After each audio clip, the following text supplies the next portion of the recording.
STRY 안녕하십니까? 인류의 장구한 역사 속에는 아직도 풀리지 않은 수많은 수수께끼들이 잠들어 있습니다. 우리가 교과서에서 배운 역사가 과연 전부일까요? 어쩌면 진실은 우리의 상상력을 아득히 뛰어넘는 곳에 있을지도 모릅니다. 오늘 여러분과 함께 떠날 여정은 바로 그 잊혀진 시간, 역사의 기록 너머에 숨겨진 거대한 문명의 흔적을 따라가는 이야기입니다. 이 이야기에 귀 기울이시는 모든 분들의 삶에 새로운 영감과 지혜의 빛이 깃들기를 소망합니다. 만약 오늘 이야기가 여러분의 마음에 깊은 울림을 준다면 이 지식을 소중한 이들과 함께 나누어 주십시오. 진리를 나누는 것은 주님의 은총을 나누는 것과 같습니다. 여러분의 삶에 늘 평안과 은혜가 가득하기를 기도합니다. 아주 오래전 우리가 아는 문명 이전에 지상에 또 다른 문명이 존재했었고 그 문명이 거대한 재앙으로 사라졌다는 이야기는 인류의 가장 오래된 기억 속에 각인되어 있습니다. 성경 창세기에 기록된 노아의 대홍수와 하늘에 닿으려 했던 바벨탑 이야기는 바로 그 원형적인 기억의 증거일 것입니다. 놀랍게도 기록으로 남아있는 가장 오래된 신화인 수메르 신화에서조차 대홍수 이야기는 거의 동일하게 반복됩니다. 이는 신화가 기록되던 그 고대 시대부터 인류가 이미 그들 이전에 존재했던 초고대 문명과 지구 리셋이라 불릴 만한 거대한 사건을 기억하고 있었음을 의미합니다. 물론 이러한 지구 리셋설은 흥미롭지만 섣불리 받아들이기 어려운 주장처럼 들립니다. 가장 큰 이유는 명확한 증거가 부족하다는 것이겠지요. 하지만 정말 증거가 없는 것일까요? 아니면 증거는 우리 눈앞에 있지만 우리의 고정관념과 상식이 그것을 알아보지 못하도록 막고 있는 것은 아닐까요? 세계 곳곳에서는 우리의 상식으로는 도저히 설명할 수 없는 시대에 맞지 않는 유물, 이른바 오파츠가 계속해서 발견되고 있습니다. 오늘은 바로 이 지구 리셋의 가능성을 강력하게 시사하는 경이로운 유물들의 이야기를 통해 잃어버린 역사의 퍼즐을 함께 맞춰보고자 합니다. 지구 리셋이라는 단어는 새롭지만 그 개념 자체는 구약 성서 창세기에서부터 시작됩니다. 극도로 타락한 인류를 심판하기 위해 하나님께서는 거대한 홍수를 일으키십니다. 이로 인해 노아의 가족을 제외한 인류 대부분은 사라졌고 인류는 새로운 땅 위에서 다시 문명을 시작하게 됩니다. 이 이야기는 성경의 외경으로 알려진 에녹서에도 예고되어 있으며 놀랍게도 인류 최초의 문명인 수메르 신화에서도 거의 똑같이 등장합니다. 신의 아들들과 인간의 딸들 사이의 부적절한 관계로 인해 신이 분노하여 대홍수를 일으켰다는 이야기는 어쩌면 단순한 신화가 아닌 아드칸의 시대에 있었던 실제 사건의 기록일지도 모릅니다. 이러한 가설을 강력하게 뒷받침하는 것이 바로 거석 유적들입니다. 이집트 기자의 피라미드보다 훨씬 이전에 건설된 것으로 추정되는 거석 유적들은 현대 기술로도 재현하기 힘든 정교함과 거대함을 자랑합니다. 최근 뉴질랜드 카이마노아 산맥에서 발견된 거석 구조물은 약 33만 년 전에 만들어진 것으로 추정됩니다. 구석기 시대에 속하는 이 시기에 어떻게 인류가 칼로 자른 듯 정교하게 거대한 돌들을 쌓아 올리고 그 구조물이 정확히 북쪽을 향하도록 설계할 수 있었을까요? 자연적으로 만들어졌다고 하기에는 너무나 매끄러운 표면, 특히 풍화를 겪지 않은 안쪽 벽은 대리석처럼 빛난다고 합니다. 인류가 이 정도의 세공 기술을 갖게 된 것은 불과 1000년 남짓한 일입니다. 튀르키예의 괴베클리 테페 유적은 고고학계를 송두리째 뒤흔든 발견이었습니다. 무려 1만 2000년 전에 건설된 이 신전 유적은 피라미드나 스톤헨지보다도 7000년이나 앞선 것입니다. 이제 겨우 신석기 시대에 접어든 인류가 어떻게 이토록 정교한 동물의 부조를 새기고 거대한 석주 기둥을 세울 수 있었을까요? 더욱 충격적인 것은 이 유적이 기존의 문명 발달 순서를 정면으로 반박한다는 점입니다. 우리는 보통 인류가 정착하여 농경을 시작하고 그 후에 공동체가 형성되며 종교와 신전, 도시가 생겨났다고 배워왔습니다. 하지만 gö베클리 테페는 그 반대를 보여줍니다. 종교적 신념을 중심으로 거대한 신전을 먼저 건설하고 그를 중심으로 공동체와 농경, 즉 문명이 발생했다는 것입니다. 이는 인류 문명의 기원에 대해 우리가 완전히 새로운 관점을 가져야 함을 시사합니다. 거석 유적 외에도 과거의 고도로 발달한 기계 문명이 존재했음을 보여주는 유물들도 발견됩니다. 러시아 캄차카 반도에서 발견된 4, 5년 전 지층의 기계 부품 화석은 상식적으로 도저히 설명이 불가능하여 주류 고고학계가 의도적으로 외면하고 있는 유물 중 하나입니다. 이집트 덴데라 신전 지하의 벽화에는 필라멘트까지 정교하게 묘사된 거대한 전구의 모습이 그려져 있습니다. 횃불을 사용할 수 없는 밀폐된 지하 공간에서 고대 이집트인들은 어떻게 빛을 밝혔을까요? 이 질문에 대한 해답은 고대 바그다드에서 발견된 바그다드 배터리가 힌트를 줄지도 모릅니다. 기원전 250년경에 제작된 것으로 보이는 이 전지는 1볼트의 전력을 생산할 수 있었습니다. 이는 침술과 같이 인체에 미세한 전기 자극을 주는 의료용으로 사용되었을 것으로 추정됩니다. 수천 년 전 인류가 이미 전기를 이해하고 활용했다는 명백한 증거입니다. 전 세계의 고대 암각화와 지상화 역시 미스터리로 가득합니다. 탄자니아에서 발견된 기원전 2만 7천년 전의 벽화에는 현대의 UFO와 놀랍도록 유사한 원반형 비행 물체가 그려져 있습니다. 페루의 나스카 평원에 새겨진 거대한 지상화들은 하늘에서 내려다보지 않고서는 그 전체 모습을 파악할 수조차 없습니다. 도대체 누가 무슨 이유로 어떤 기술을 이용해 이 거대한 그림들을 땅 위에 새겼던 것일까요? 이 모든 이상한 유물과 유적들은 단순히 우연의 산물 혹은 일부의 조작일까요? 그렇게 단정하기에는 우리 주변에 설명할 수 없는 증거들이 너무나도 많이 존재합니다. 어쩌면 인류는 성경의 대홍수와 같은 거대한 재난을 겪으며 과거의 위대한 문명을 송두리째 잃어버렸고 극소수의 생존자들로부터 다시 문명을 시작해야 했는지도 모릅니다. 그리고 그 잃어버린 문명의 배후에는 어쩌면 지구의 존재가 아닌 하늘에서 온 방문객들이 있었을지도 모릅니다. 전 세계적으로 약 200만 명 이상이 예개인에게 납치된 경험이 있다고 보고하고 있습니다. 이들의 경험담에는 놀라운 공통점이 발견됩니다.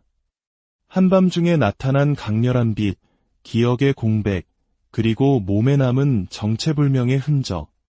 최면 요법을 통해 기억을 되살린 피해자들은 자신이 외계 생명체의 의료적 실험 대상이 되었다고 증언합니다. 일부 피해자의 몸에서는 현대지구의 기술로는 합성할 수 없는 희귀 성분과 독특한 원자 배열을 가진 미세한 금속 조각이 발견되기도 했습니다.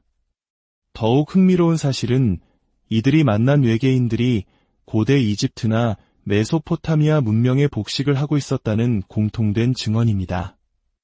화려한 금속 갑옷, 상징적인 문양이 새겨진 로브, 비현실적으로 긴 모자. 이는 외계인들이 단순한 관찰자가 아니라 인류 고대 사회와 매우 긴밀하게 연결되어 있었으며 어쩌면 고대인들에게 신으로 숭배받았던 존재일 수 있다는 가능성을 제기합니다. 이집트 투트모스 3세의 연대기에는 불을 뿜는 원반이 하늘에 나타나 왕과 교류했다는 기록이 남아있으며 메소포타미아의 아눈나키 조각상들은 인간과 유사하지만 분명히 다른 신체적 특징을 보여줍니다. 그렇다면 이 외계의 방문자들의 목적은 무엇이었을까요? 일부 연구자들은 그 목적을 인간 유전자 개조로 보고 있습니다. 그들이 특정 인간 집단을 선택해 유전자를 변형함으로써 인류 진화의 방향을 유도했다는 주장입니다. 납치 피해자들이 목격했다는 유리관 속의 기이한 생명체들은 인간과 동물의 유전자를 혼합하여 만든 혼종일 가능성이 있습니다. 이집트의 스핑크스, 메소포타미아의 라마수, 그리스 신화의 켄타우로스와 같은 반인반수 신화적 존재들이 바로 그 유전자 실험의 결과물이라는 것입니다. 실제로 약 5만 년 전 인류의 두뇌는 진화론만으로는 설명하기 어려울 정도로 급격하게 성장했습니다. 이 시기부터 인류는 동굴 벽화, 조각품, 악기와 같은 예술 활동을 시작했고 복잡한 언어와 상징을 사용했으며 종교와 같은 고차원적인 인식을 하기 시작했습니다. 이 갑작스러운 인지 능력의 대폭발이 과연 자연적인 진화의 결과일까요? 아니면 더 높은 지능을 가진 존재가 인간의 DNA 발전에 개입한 결과일까요? 2013년 카자흐스탄 국립대학교의 물리학자들은 인간의 DNA에서 진화론은 도저히 설명할 수 없는 너무나 정교한 수학적 코드를 발견했다고 발표했습니다.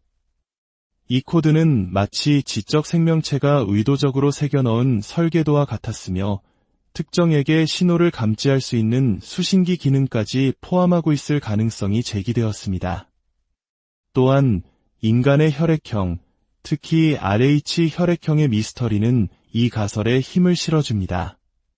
RH 혈액형은 다른 영장류액에서는 찾아볼 수 없는 인간 고유의 특징입니다. 더욱 기이한 것은 RH 여성이 RH 플러스 I를 임신하면 모체의 면역체계가 태아를 외부 침입자로 인식하고 공격한다는 점입니다.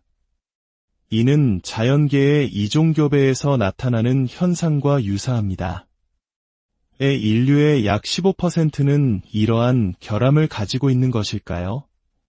특히 프랑스와 스페인 사이의 바스크 지역 사람들은 RH 혈액형 비율이 40%에 달하며 그들의 언어는 주변의 어떤 언어와도 관련이 없는 고리버입니다. 일부 과학자들은 그들이 예계 생명체와 인간의 혼혈 후손일 가능성을 조심스럽게 제기합니다. 이러한 증거들은 창조론과 진화론이라는 오랜 대립을 넘어 제3의 가능성을 우리에게 보여주고 있습니다. 인류는 진화하는 존재이지만 그 과정에 더 높은 지적 존재, 즉 외계의 방문자들이 개입하여 우리의 DNA를 설계하고 발전시켰다는 것입니다. 그렇다면 그들은 어디에서 왔을까요? 일부 학자들은 그 기원을 우리의 이웃 행성, 화성에서 찾습니다. 한때 화성은 지구처럼 강과 바다가 흐르는 풍요로운 환경을 가졌을 것으로 추정됩니다. 그러나 거대한 운석 충돌과 같은 대재앙으로 인해 대기권을 잃고 황량한 행성으로 변해버렸습니다. 그곳에 존재했던 고도로 발달한 화성 문명은 행성을 버리고 새로운 터전을 찾아 떠나야 했고 그들이 도착한 곳이 바로 지구였다는 것입니다. 메소포타미아에 갑자기 나타나 인류에게 농업, 법률, 천문학 등 문명의 씨앗을 뿌렸다고 전해지는 수메르의 신 아눈나키가 바로 화성에서 온 피난민들이었을 수 있다는 놀라운 가설입니다. 실제로 화성 표면에서는 자연적으로 형성되었다고 보기에는 너무나 인공적인 구조물들이 다수 발견되었습니다. 시도니아 지역에서 발견된 거대한 얼굴 모양의 지형, 그리고 이집트 피라미드처럼 완벽한 기하학적 배열을 이루고 있는 피라미드 군집. 이 구조물들 사이의 각도와 거리에는 황금 비율과 같은 수학적 원리가 숨겨져 있어 이것이 지적 존재에 의해 설계된 도시였음을 강력하게 시사합니다. 결국 우리가 신이라 부르던 존재, 성경에 기록된 천사와 네피림, 수메르 신화의 아눈나키는 모두 같은 존재를 가리키는 것일지도 모릅니다. 아득한 과거, 지구를 방문하여 인류를 창조하고 문명을 전수했으며 때로는 심판했던 하늘에서 온 방문객들. 우리의 기원은 과연 무엇일까요? 우리는 누구에 의해 만들어졌을까요? 예루살렘 성서에 등장하는 신성한 통신센터, 세계 곳곳에 흩어져 있는 거석 유적들, 그리고 우리의 DNA 속에 숨겨진 암호까지. 이 모든 조각들이 맞춰질 때 우리는 비로소 인류의 진정한 역사를 마주하게 될 것입니다. 이 모든 이야기는 우리에게 한 가지 질문을 던집니다. 우리가 굳게 믿어온 역사의 진실은 과연 무엇일까요? 어쩌면 진실은 이미 우리 곁에 오래된 신화와 성스러운 경전 속에 그리고 우리 자신의 혈관 속에 흐르고 있는지도 모릅니다. 그 비밀의 문을 여는 열쇠는 기존의 상식을 넘어 새로운 가능성의 마음을 여는 우리의 용기에 달려있을 것입니다. 오늘 이야기가 여러분의 지적 호기심을 채우고 세상을 바라보는 새로운 창을 열어드렸기를 바랍니다. 여러분의 삶에 항상 진리의 빛과 하나님의 은총이 함께 하시기를 기원합니다. 에스트월와이 안녕하십니까? 인류의 장구한 역사 속에는 아직도 풀리지 않은 수많은 수수께끼들이 잠들어 있습니다. 우리가 교과서에서 배운 역사가 과연 전부일까요? 어쩌면 진실은 우리의 상상력을 아득히 뛰어넘는 곳에 있을지도 모릅니다. 오늘 여러분과 함께 떠날 여정은 바로 그 잊혀진 시간, 역사의 기록 너머에 숨겨진 거대한 문명의 흔적을 따라가는 이야기입니다. 이 이야기에 귀 기울이시는 모든 분들의 삶에 새로운 영감과 지혜의 빛이 깃들기를 소망합니다. 만약 오늘 이야기가 여러분의 마음에 깊은 울림을 준다면 이 지식을 소중한 이들과 함께 나누어 주십시오. 진리를 나누는 것은 주님의 은총을 나누는 것과 같습니다. 여러분의 삶에 늘 평안과 은혜가 가득하기를 기도합니다. 아주 오래전 우리가 아는 문명 이전에 지상에 또 다른 문명이 존재했었고 그 문명이 거대한 재앙으로 사라졌다는 이야기는 인류의 가장 오래된 기억 속에 각인되어 있습니다.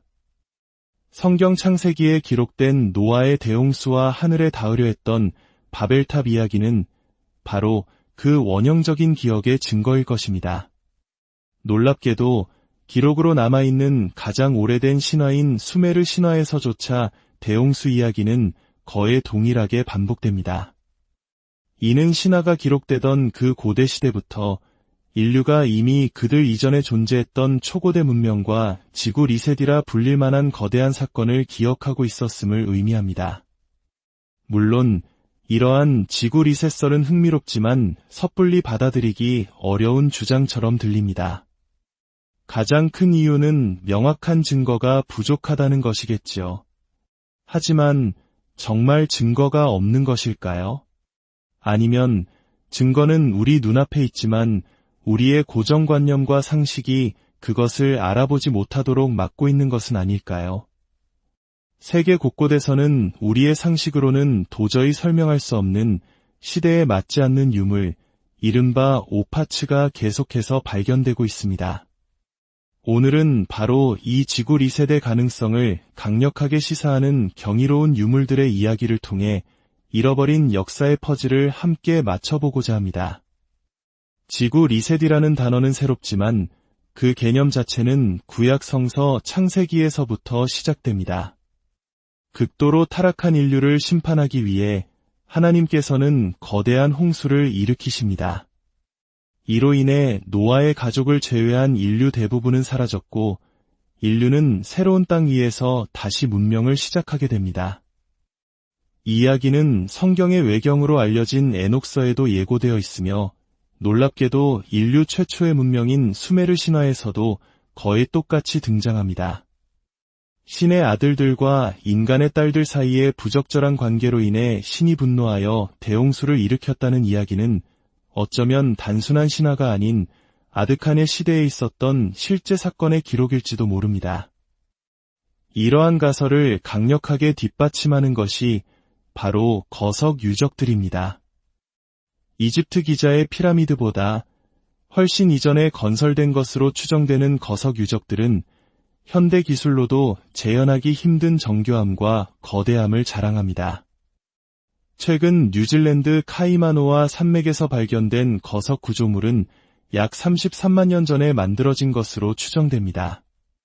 구석기 시대에 속하는 이 시기에 어떻게 인류가 칼로 자른 듯 정교하게 거대한 돌들을 쌓아 올리고 그 구조물이 정확히 북쪽을 향하도록 설계할 수 있었을까요? 자연적으로 만들어졌다고 하기에는 너무나 매끄러운 표면, 특히 풍화를 겪지 않은 안쪽 벽은 대리석처럼 빛난다고 합니다. 인류가 이 정도의 세공 기술을 갖게 된 것은 불과 1000년 남짓한 일입니다. 튀르키예의 괴베클리 테페 유적은 고고학계를 송두리째 뒤흔든 발견이었습니다.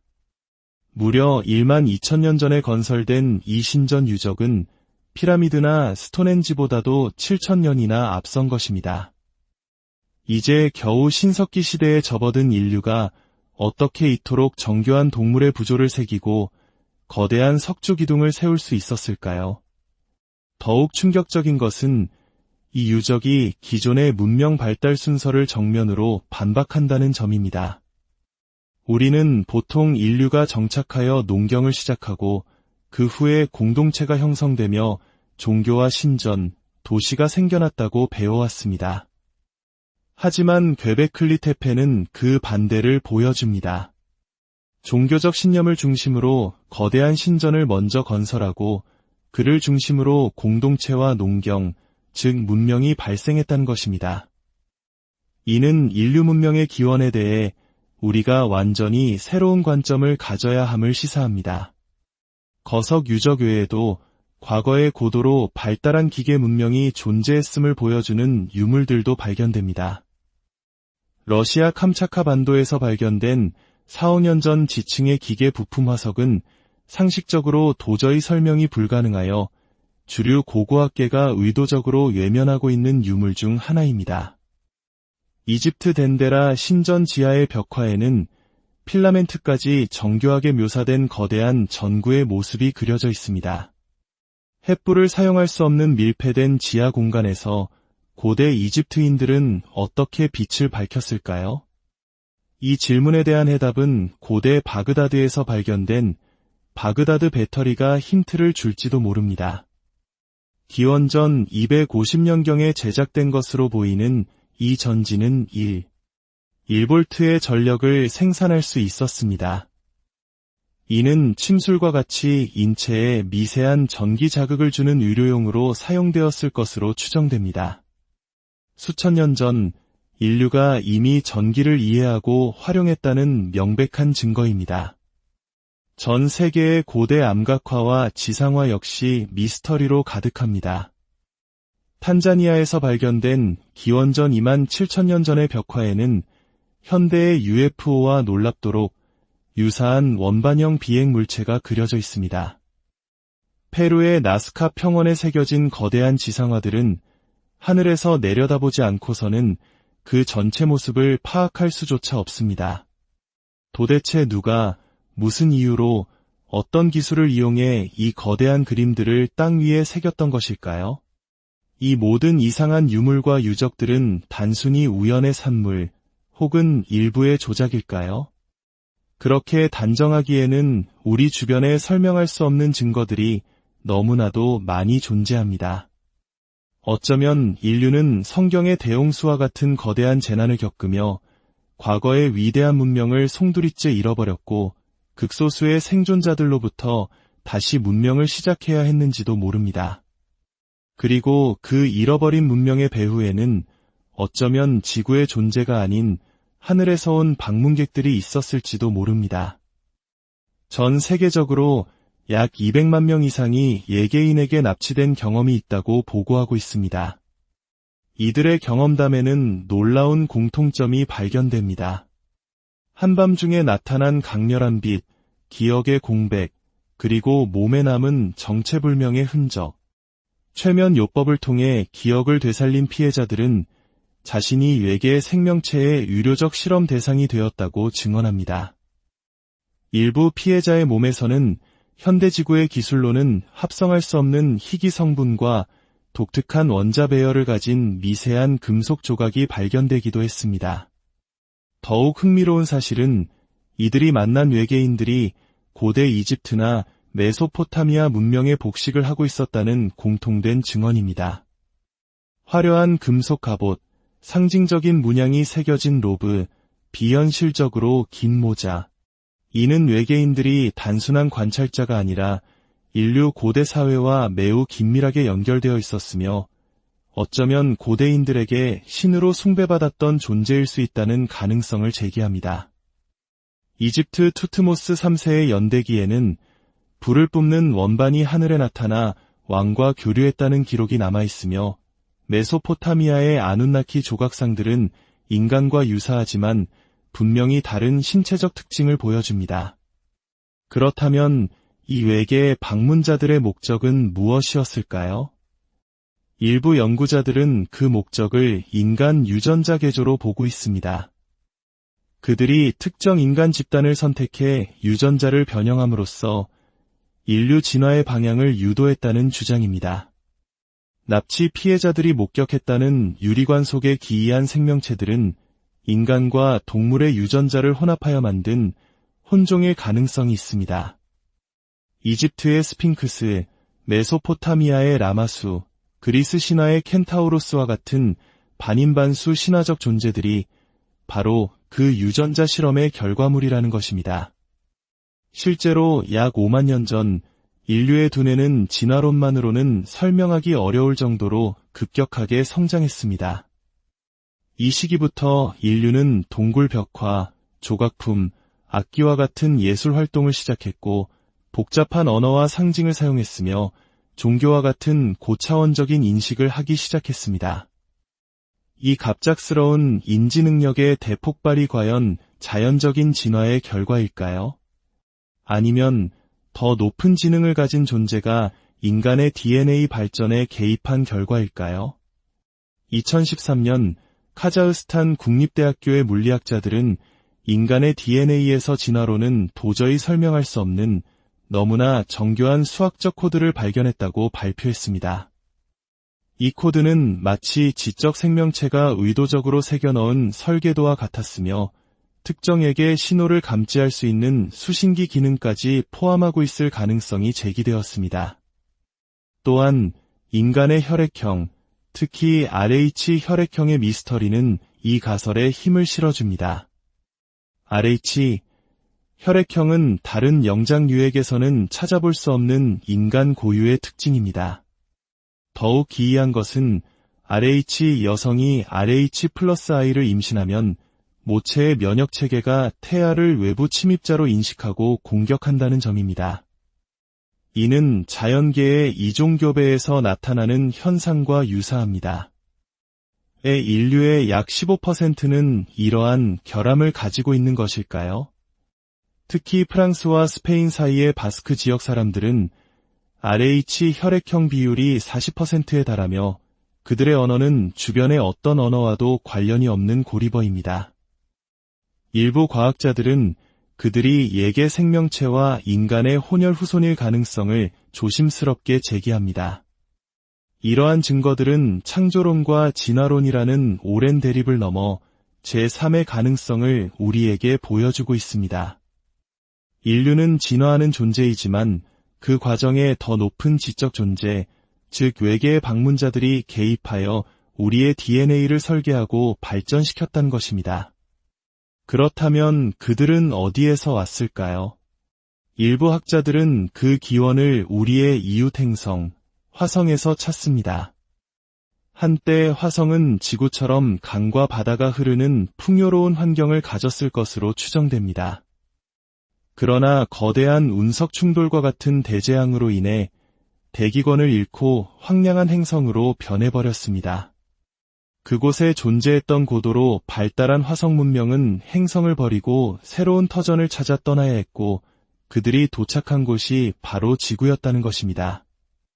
메소포타미아에 갑자기 나타나 인류에게 농업, 법률, 천문학 등 문명의 씨앗을 뿌렸다고 전해지는 수메르의 신 아눈나키가 바로 화성에서 온 피난민들이었을 수 있다는 놀라운 가설입니다. 실제로 화성 표면에서는 자연적으로 형성되었다고 보기에는 너무나 인공적인 구조물들이 다수 발견되었습니다. 시도니아 지역에서 발견된 거대한 얼굴 모양의 지형, 그리고 이집트 피라미드처럼 완벽한 기하학적 배열을 이루고 있는 피라미드 군집. 이 구조물들 사이의 각도와 거리에는 황금 비율과 같은 수학적 원리가 숨겨져 있어 이것이 지적 존재에 의해 설계된 도시였음을 강력하게 시사합니다. 결국 우리가 신이라 부르던 존재, 성경에 기록된 천사와 네피림, 수메르 신화의 아눈나키는 모두 같은 존재를 가리키는 것일지도 모릅니다. 아득한 과거, 지구를 방문하여 인류를 창조하고 문명을 전수했으며 때로는 심판했던 하늘에서 온 방문객들. 우리의 기원은 과연 무엇일까요? 우리는 누구에 의해 만들어졌을까요? 예루살렘 성서에 등장하는 신성한 통신센터, 세계 곳곳에 흩어져 있는 거석 유적들, 그리고 우리의 DNA 속에 숨겨진 암호까지. 이 모든 조각들이 맞춰질 때 우리는 비로소 인류의 진정한 역사를 마주하게 될 것입니다. 이 모든 이야기는 우리에게 한 가지 질문을 던집니다. 우리가 굳게 믿어온 역사의 진실은 과연 무엇일까요? 어쩌면 진실은 이미 우리 곁에 오래된 신화와 성스러운 경전 속에 그리고 우리 자신의 혈관 속에 흐르고 있는지도 모릅니다. 그 비밀의 문을 여는 열쇠는 기존의 상식을 넘어 새로운 가능성의 마음을 여는 우리의 용기에 달려있을 것입니다. 오늘 이야기가 여러분의 지적 호기심을 채우고 세상을 바라보는 새로운 창을 열어드렸기를 바랍니다. 여러분의 삶에 항상 진리의 빛과 하나님의 은총이 함께 하시기를 기원합니다. STRY 안녕하십니까? 인류의 장구한 역사 속에는 아직도 풀리지 않은 수많은 수수께끼들이 잠들어 있습니다. 우리가 교과서에서 배운 역사가 과연 전부일까요? 어쩌면 진실은 우리의 상상력을 아득히 뛰어넘는 곳에 있을지도 모릅니다. 오늘 여러분과 함께 떠날 여정은 바로 그 잊혀진 시간, 역사의 기록 너머에 숨겨진 거대한 문명의 흔적을 따라가는 이야기입니다. 이 이야기에 귀 기울이시는 모든 분들의 삶에 새로운 영감과 지혜의 빛이 깃들기를 소망합니다. 만약 오늘 이야기가 여러분의 마음에 깊은 울림을 준다면 이 지식을 소중한 이들과 함께 나누어 주십시오. 진리를 나누는 것은 주님의 은총을 나누는 것과 같습니다. 여러분의 삶에 늘 평안과 은혜가 가득하기를 기도합니다. 아주 오래전 우리가 아는 문명 이전에 지상에 또 다른 문명이 존재했었고 그 문명이 거대한 재앙으로 사라졌다는 이야기는 인류의 가장 오래된 기억 속에 각인되어 있습니다. 성경 창세기에 기록된 노아의 대홍수와 하늘에 닿으려 했던 바벨탑 이야기는 바로 그 원형적인 기억의 증거일 것입니다. 놀랍게도 기록으로 남아있는 가장 오래된 신화인 수메르 신화에서조차 대홍수 이야기는 거의 동일하게 반복됩니다. 이는 신화가 기록되던 그 고대 시대부터 인류가 이미 그들 이전에 존재했던 초고대 문명과 지구 리셋이라 불릴 만한 거대한 사건을 기억하고 있었음을 의미합니다.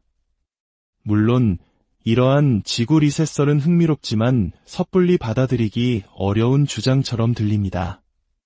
가장 큰 이유는 명확한 증거가 부족하다는 것이겠지요. 하지만 정말 증거가 없는 것일까요? 아니면 증거는 우리 눈앞에 있지만 우리의 고정관념과 상식이 그것을 알아보지 못하도록 막고 있는 것은 아닐까요? 세계 곳곳에서는 우리의 상식으로는 도저히 설명할 수 없는 시대에 맞지 않는 유물, 이른바 오파츠가 계속해서 발견되고 있습니다. 오늘은 바로 이 지구 리셋의 가능성을 강력하게 시사하는 경이로운 유물들의 이야기를 통해 잃어버린 역사의 퍼즐을 함께 맞춰보고자 합니다. 지구 리셋이라는 단어는 새롭지만 그 개념 자체는 구약 성서 창세기에서부터 시작됩니다. 극도로 타락한 인류를 심판하기 위해 하나님께서는 거대한 홍수를 일으키십니다. 이로 인해 노아의 가족을 제외한 인류 대부분은 사라졌고 인류는 새로운 땅 위에서 다시 문명을 시작하게 됩니다. 이 이야기는 성경의 외경으로 알려진 에녹서에도 예고되어 있으며 놀랍게도 인류 최초의 문명인 수메르 신화에서도 거의 똑같이 등장합니다. 신의 아들들과 인간의 딸들 사이의 부적절한 관계로 인해 신이 분노하여 대홍수를 일으켰다는 이야기는 어쩌면 단순한 신화가 아닌 아드칸의 시대에 있었던 실제 사건의 기록일지도 모릅니다. 이러한 가설을 강력하게 뒷받침하는 것이 바로 거석 유적들입니다.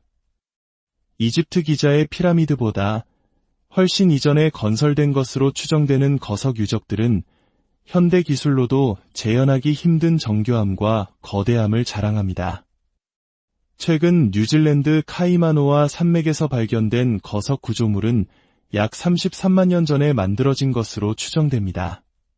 구석기 시대에 속하는 이 시기에 어떻게 인류가 칼로 자른 듯 정교하게 거대한 돌들을 쌓아 올리고 그 구조물이 정확히 북쪽을 향하도록 설계할 수 있었을까요? 자연적으로 만들어졌다고 하기에는 너무나 매끄러운 표면, 특히 풍화를 겪지 않은 안쪽 벽은 대리석처럼 빛난다고 합니다. 인류가 이 정도의 세공 기술을 갖게 된 것은 불과 1000년 남짓한 일입니다. 튀르키예의 괴베클리 테페 유적은 고고학계를 송두리째 뒤흔든 발견이었습니다. 무려 1만 2000년 전에 건설된 이 신전 유적은 피라미드나 스톤헨지보다도 7000년이나 앞선 것입니다. 이제 겨우 신석기 시대에 접어든 인류가 어떻게 이토록 정교한 동물의 부조를 새기고 거대한 석조 기둥을 세울 수 있었을까요?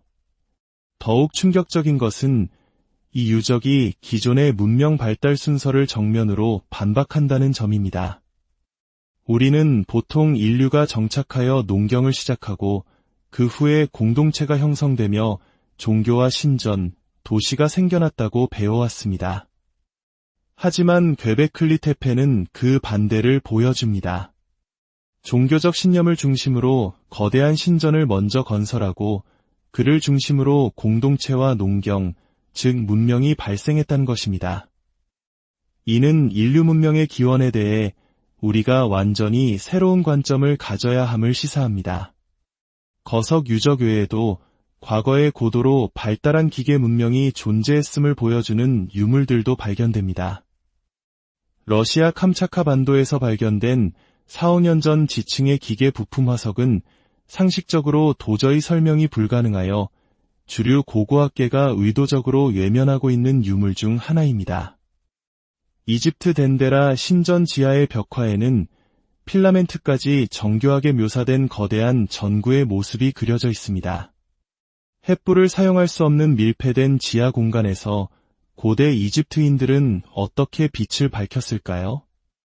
이 질문에 대한 해답은 고대 바그다드에서 발견된 바그다드 배터리가 힌트를 줄지도 모릅니다. 기원전 250년경에 제작된 것으로 보이는 이 전지는 1볼트의 전력을 생산할 수 있었습니다. 이는 침술과 같이 인체에 미세한 전기 자극을 주는 의료용으로 사용되었을 것으로 추정됩니다. 수천 년 전 인류가 이미 전기를 이해하고 활용했다는 명백한 증거입니다. 전 세계의 고대 암각화와 지상화 역시 미스터리로 가득합니다. 탄자니아에서 발견된 기원전 2만 7천년 전의 벽화에는 현대의 UFO와 놀랍도록 유사한 원반형 비행 물체가 그려져 있습니다. 페루의 나스카 평원에 새겨진 거대한 지상화들은 하늘에서 내려다보지 않고서는 그 전체 모습을 파악할 수조차 없습니다. 도대체 누가 무슨 이유로 어떤 기술을 이용해 이 거대한 그림들을 땅 위에 새겼던 것일까요? 이 모든 이상한 유물과 유적들은 단순히 우연의 산물 혹은 일부의 조작일까요? 그렇게 단정하기에는 우리 주변에 설명할 수 없는 증거들이 너무나도 많이 존재합니다. 어쩌면 인류는 성경의 대홍수와 같은 거대한 재난을 겪으며 과거의 위대한 문명을 송두리째 잃어버렸고 극소수의 생존자들로부터 다시 문명을 시작해야 했는지도 모릅니다. 그리고 그 잃어버린 문명의 배후에는 어쩌면 지구의 존재가 아닌 하늘에서 온 방문객들이 있었을지도 모릅니다. 전 세계적으로 약 200만 명 이상이 예개인에게 납치된 경험이 있다고 보고하고 있습니다. 이들의 경험담에는 놀라운 공통점이 발견됩니다. 한밤중에 나타난 강렬한 빛, 기억의 공백, 그리고 몸에 남은 정체불명의 흔적. 최면 요법을 통해 기억을 되살린 피해자들은 자신이 외계 생명체의 유료적 실험 대상이 되었다고 증언합니다. 일부 피해자의 몸에서는 현대지구의 기술로는 합성할 수 없는 희귀 성분과 독특한 원자 배열을 가진 미세한 금속 조각이 발견되기도 했습니다. 더욱 흥미로운 사실은 이들이 만난 외계인들이 고대 이집트나 메소포타미아 문명의 복식을 하고 있었다는 공통된 증언입니다. 화려한 금속 갑옷, 상징적인 문양이 새겨진 로브, 비현실적으로 긴 모자. 이는 외계인들이 단순한 관찰자가 아니라 인류 고대 사회와 매우 긴밀하게 연결되어 있었으며 어쩌면 고대인들에게 신으로 숭배받았던 존재일 수 있다는 가능성을 제기합니다. 이집트 투트모스 3세의 연대기에는 불을 뿜는 원반이 하늘에 나타나 왕과 교류했다는 기록이 남아있으며 메소포타미아의 아눈나키 조각상들은 인간과 유사하지만 분명히 다른 신체적 특징을 보여줍니다. 그렇다면 이 외계의 방문자들의 목적은 무엇이었을까요? 일부 연구자들은 그 목적을 인간 유전자 개조로 보고 있습니다. 그들이 특정 인간 집단을 선택해 유전자를 변형함으로써 인류 진화의 방향을 유도했다는 주장입니다. 납치 피해자들이 목격했다는 유리관 속의 기이한 생명체들은 인간과 동물의 유전자를 혼합하여 만든 혼종의 가능성이 있습니다. 이집트의 스핑크스, 메소포타미아의 라마수, 그리스 신화의 켄타우로스와 같은 반인반수 신화적 존재들이 바로 그 유전자 실험의 결과물이라는 것입니다. 실제로 약 5만 년 전 인류의 두뇌는 진화론만으로는 설명하기 어려울 정도로 급격하게 성장했습니다. 이 시기부터 인류는 동굴 벽화, 조각품, 악기와 같은 예술 활동을 시작했고 복잡한 언어와 상징을 사용했으며 종교와 같은 고차원적인 인식을 하기 시작했습니다. 이 갑작스러운 인지 능력의 대폭발이 과연 자연적인 진화의 결과일까요? 아니면 더 높은 지능을 가진 존재가 인간의 DNA 발전에 개입한 결과일까요? 2013년 카자흐스탄 국립대학교의 물리학자들은 인간의 DNA에서 진화론은 도저히 설명할 수 없는 너무나 정교한 수학적 코드를 발견했다고 발표했습니다. 이 코드는 마치 지적 생명체가 의도적으로 새겨넣은 설계도와 같았으며 특정에게 신호를 감지할 수 있는 수신기 기능까지 포함하고 있을 가능성이 제기되었습니다. 또한 인간의 혈액형, 특히 RH 혈액형의 미스터리는 이 가설에 힘을 실어줍니다. RH, 혈액형은 다른 영장 유액에서는 찾아볼 수 없는 인간 고유의 특징입니다. 더욱 기이한 것은 RH 여성이 RH 플러스 I를 임신하면 모체의 면역체계가 태아를 외부 침입자로 인식하고 공격한다는 점입니다. 이는 자연계의 이종교배에서 나타나는 현상과 유사합니다. 인류의 약 15%는 이러한 결함을 가지고 있는 것일까요? 특히 프랑스와 스페인 사이의 바스크 지역 사람들은 RH 혈액형 비율이 40%에 달하며 그들의 언어는 주변의 어떤 언어와도 관련이 없는 고리버입니다. 일부 과학자들은 그들이 예계 생명체와 인간의 혼혈 후손일 가능성을 조심스럽게 제기합니다. 이러한 증거들은 창조론과 진화론이라는 오랜 대립을 넘어 제3의 가능성을 우리에게 보여주고 있습니다. 인류는 진화하는 존재이지만 그 과정에 더 높은 지적 존재, 즉 외계의 방문자들이 개입하여 우리의 DNA를 설계하고 발전시켰다는 것입니다. 그렇다면 그들은 어디에서 왔을까요? 일부 학자들은 그 기원을 우리의 이웃 행성, 화성에서 찾습니다. 한때 화성은 지구처럼 강과 바다가 흐르는 풍요로운 환경을 가졌을 것으로 추정됩니다. 그러나 거대한 운석 충돌과 같은 대재앙으로 인해 대기권을 잃고 황량한 행성으로 변해버렸습니다. 그곳에 존재했던 고도로 발달한 화성 문명은 행성을 버리고 새로운 터전을 찾아 떠나야 했고 그들이 도착한 곳이 바로 지구였다는 것입니다. 메소포타미아에 갑자기 나타나 인류에게 농업, 법률, 천문학 등 문명의 씨앗을 뿌렸다고 전해지는 수메르의 신 아눈나키가 바로 화성에서 온 피난민들이었을 수 있다는 놀라운 가설입니다. 실제로 화성 표면에서는 자연적으로 형성되었다고 보기에는 너무나 인공적인 구조물들이 다수 발견되었습니다. 시도니아 지역에서 발견된 거대한 얼굴 모양의 지형, 그리고 이집트 피라미드처럼 완벽한 기하학적 배열을 이루고 있는 피라미드 군집. 이 구조물들 사이의 각도와 거리에는 황금 비율과 같은 수학적 원리가 숨겨져 있어 이것이 지적 존재에 의해 설계된 도시였음을 강력하게 시사합니다.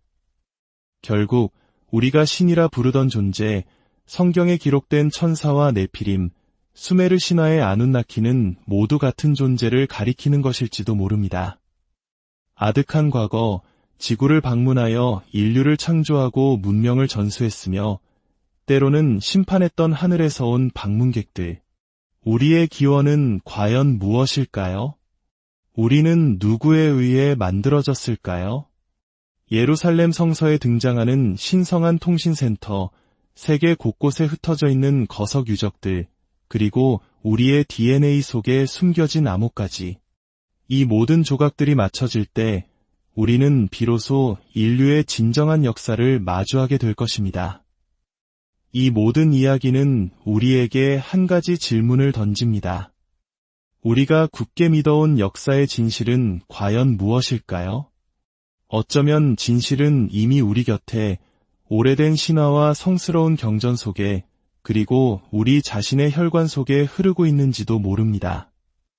그 비밀의 문을 여는 열쇠는 기존의 상식을 넘어 새로운 가능성의 마음을 여는 우리의 용기에 달려있을 것입니다. 오늘 이야기가 여러분의 지적 호기심을 채우고 세상을 바라보는 새로운 창을 열어드렸기를 바랍니다. 여러분의 삶에 항상 진리의 빛과 하나님의 은총이 함께 하시기를 기원합니다. STRY 안녕하십니까? 인류의 장구한 역사 속에는 아직도 풀리지 않은 수많은 수수께끼들이 잠들어 있습니다. 우리가 교과서에서 배운 역사가 과연 전부일까요? 어쩌면 진실은 우리의 상상력을 아득히 뛰어넘는 곳에 있을지도 모릅니다. 오늘 여러분과 함께 떠날 여정은 바로 그 잊혀진 시간, 역사의 기록 너머에 숨겨진 거대한 문명의 흔적을 따라가는 이야기입니다. 이 이야기에 귀 기울이시는 모든 분들의 삶에 새로운 영감과 지혜의 빛이 깃들기를 소망합니다. 만약 오늘 이야기가 여러분의 마음에 깊은 울림을 준다면 이 지식을 소중한 이들과 함께 나누어 주십시오. 진리를 나누는 것은 주님의 은총을 나누는 것과 같습니다. 여러분의 삶에 늘 평안과 은혜가 가득하기를 기도합니다. 아주 오래전 우리가 아는 문명 이전에 지상에 또 다른 문명이 존재했었고 그 문명이 거대한 재앙으로 사라졌다는 이야기는 인류의 가장 오래된 기억 속에 각인되어 있습니다. 성경 창세기에 기록된 노아의 대홍수와 하늘에 닿으려 했던 바벨탑 이야기는 바로 그 원형적인 기억의 증거일 것입니다. 놀랍게도 기록으로 남아있는 가장 오래된 신화인 수메르 신화에서조차 대홍수 이야기는 거의 동일하게 반복됩니다. 이는 신화가 기록되던 그 고대 시대부터 인류가 이미 그들 이전에 존재했던 초고대 문명과 지구 리셋이라 불릴 만한 거대한 사건을 기억하고 있었음을 의미합니다. 물론 이러한 지구 리셋설은 흥미롭지만 섣불리 받아들이기 어려운 주장처럼 들립니다. 가장 큰 이유는 명확한 증거가 부족하다는 것이겠죠. 하지만 정말 증거가 없는 것일까요? 아니면 증거는 우리 눈앞에 있지만 우리의 고정관념과 상식이 그것을 알아보지 못하도록 막고 있는 것은 아닐까요? 세계 곳곳에서는 우리의 상식으로는 도저히 설명할 수 없는 시대에 맞지 않는 유물, 이른바 오파츠가 계속해서 발견되고 있습니다. 오늘은 바로 이 지구 리셋의 가능성을 강력하게 시사하는 경이로운 유물들의 이야기를 통해 잃어버린 역사의 퍼즐을 함께 맞춰보고자 합니다. 지구 리셋이라는 단어는 새롭지만 그 개념 자체는 구약 성서 창세기에서부터 시작됩니다. 극도로 타락한 인류를 심판하기 위해 하나님께서는 거대한 홍수를 일으키십니다. 이로 인해 노아의 가족을 제외한 인류 대부분은 사라졌고 인류는 새로운 땅 위에서 다시 문명을 시작하게 됩니다. 이 이야기는 성경의 외경으로 알려진 에녹서에도 예고되어 있으며 놀랍게도 인류 최초의 문명인 수메르 신화에서도 거의 똑같이 등장합니다. 신의 아들들과 인간의 딸들 사이의 부적절한 관계로 인해 신이 분노하여 대홍수를 일으켰다는 이야기는 어쩌면 단순한 신화가 아닌 아드칸의 시대에 있었던 실제 사건의 기록일지도 모릅니다. 이러한 가설을 강력하게 뒷받침하는 것이 바로 거석 유적들입니다. 이집트 기자의 피라미드보다 훨씬 이전에 건설된 것으로 추정되는 거석 유적들은 현대 기술로도 재현하기 힘든 정교함과 거대함을 자랑합니다. 최근 뉴질랜드 카이마노아 산맥에서 발견된 거석 구조물은 약 33만 년 전에 만들어진 것으로 추정됩니다. 구석기 시대에 속하는 이 시기에 어떻게 인류가 칼로 자른 듯 정교하게 거대한 돌들을 쌓아 올리고 그 구조물이 정확히 북쪽을 향하도록 설계할 수 있었을까요? 자연적으로 만들어졌다고 하기에는 너무나 매끄러운 표면, 특히 풍화를 겪지 않은 안쪽 벽은 대리석처럼 빛난다고 합니다. 인류가 이 정도의 세공 기술을 갖게 된 것은 불과 1000년 남짓한 일입니다. 튀르키예의 괴베클리 테페 유적은 고고학계를 송두리째 뒤흔든 발견이었습니다. 무려 1만 2000년 전에 건설된 이 신전 유적은 피라미드나 스톤헨지보다도 7000년이나 앞선 것입니다. 이제 겨우 신석기 시대에 접어든 인류가 어떻게 이토록 정교한 동물의 부조를 새기고 거대한 석주 기둥을 세울 수 있었을까요?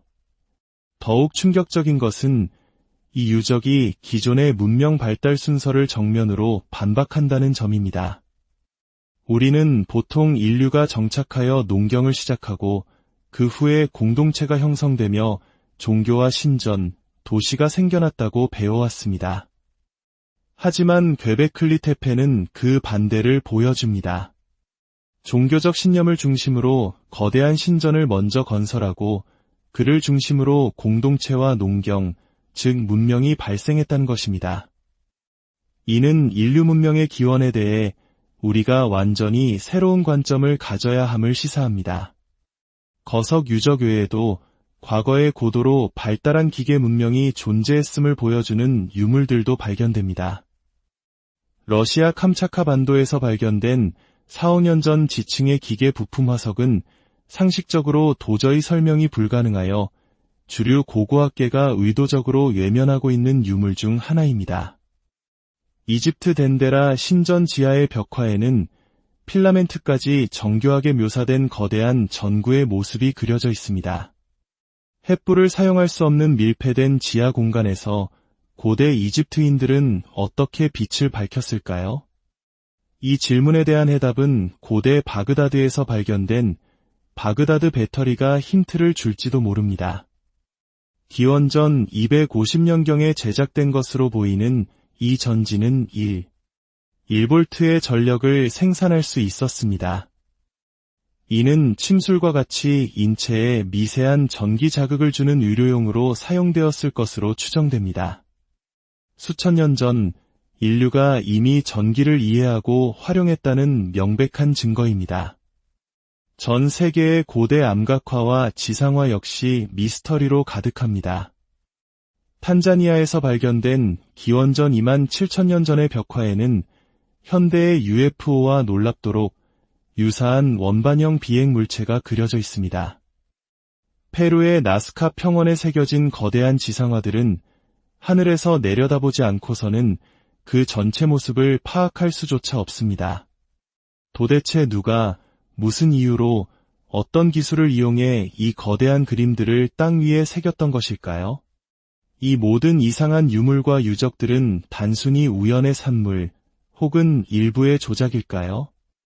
그렇게 단정하기에는 우리 주변에 설명할 수 없는 증거들이 너무나도 많이 존재합니다.